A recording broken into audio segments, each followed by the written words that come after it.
झूठे का है बोलबाला, सच्चे का मुंह काला। आखिरकार मनीष कश्यप ने कल अपना सरेंडर कर दिया, गिरफ्तारी दे दिया। फ्रेंड्स, मनीष कश्यप के ऊपर में, उनके घर के ऊपर में कुर्की की कार्रवाई की जा रही थी। ऐसा मनीष कश्यप ने क्या कर दिया था? मनीष कश्यप कोई गैंगस्टर नहीं थे, मनीष कश्यप कोई आतंकवादी नहीं थे।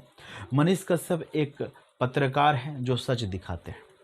लेकिन ये बात बिहार सरकार को, जिसके युवा डिप्टी सीएम हैं तेजस्वी यादव को, इतनी नागवारा गुजरी कि उन्होंने उनके ऊपर में 3-4 एफआईआर लॉन्च करवा दिया और सभी के ऊपर में कार्रवाई अभी चल रही है। कल उन्होंने सरेंडर कर दिया और हो सकता है कोर्ट से वो रिमांड भी ले लें मनीष कश्यप का। लेकिन तेजस्वी यादव जी, आपने 4 एफआईआर करवाया, 5 करवाया, 6 कर, उससे कोई इफेक्ट नहीं पड़ता, क्योंकि आप एफआईआर करवा सकते हैं, सज़ा नहीं सुना सकते हैं, सज़ा नहीं दे सकते हैं। ये अधिकार कोर्ट का है। और क्या मामले में आपने उनके ऊपर में एफआईआर करवाया है, ये भी तो कोर्ट देखेगा ना। ऐसे थोड़ी है कि कोई राह चलता है इंसान भी किसी के ऊपर में एफआईआर कर देता तो उसको सज़ा हो जाएगी, ऐसा कुछ नहीं है। कोर्ट इसका फैसला करेगा, आप भी अच्छी तरह जानते हैं। तो ये सब करके क्या फ़ायदा मिला? आप सिर्फ अपना पर्सनल खुन्नस निकालने के लिए इस तरह की कार्रवाई एक छोटे से पत्रकार के ऊपर में आपने करवा दी। इससे आपकी इमेज धूमिल हुई है और किसी की नहीं। बिहार सरकार की भी किरकिरी आप करवा रहे हैं अपने साथ साथ। फ्रेंड्स, मैं एक बात बोलना चाहूँगा आप सभी को। तमिलनाडु में जो बिहारियों के ऊपर में फेक वीडियो दिखाया जा रहा था, अगर आप बोल रहे हैं कि वो फेक वीडियो था, तो ये फेक वीडियो, ये फेक खबर सिर्फ मनीष कश्यप ने नहीं चलाया था, बड़े बड़े न्यूज़ चैनल ने भी इसको कास्ट किया था। यहाँ तक कि बिहार के सीएम नीतीश कुमार ने भी इस बात को अपने ट्विटर हैंडल से शेयर किया था। ये चिंता का विषय है। अगर ऐसा कुछ नहीं था तो बिहार सरकार ने वहाँ पर जांच कमेटी क्यों भेजा? कारण तो कुछ होगी, ये अफवाह ही उड़ रहा था या जैसा भी था, लेकिन आप लोगों ने लेट से जांच किया।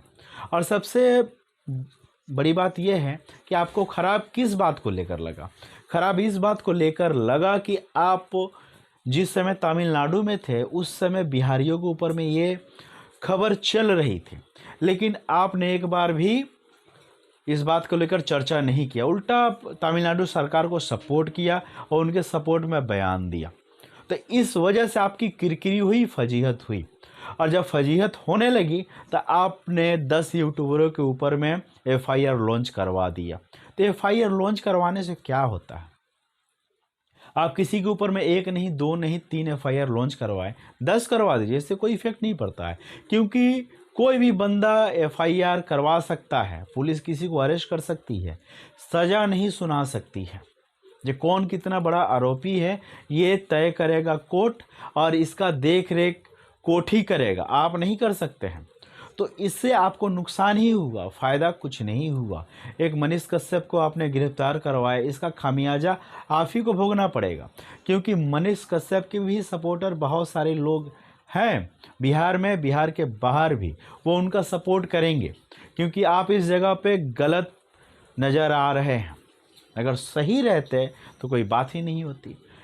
अगर आप एक अच्छे राजनेता होते हैं, अगर अच्छी सूझबूझ होती है, तो इस बात को इतना तूल देने की बजाय इस बात को रफा दफा कर देते।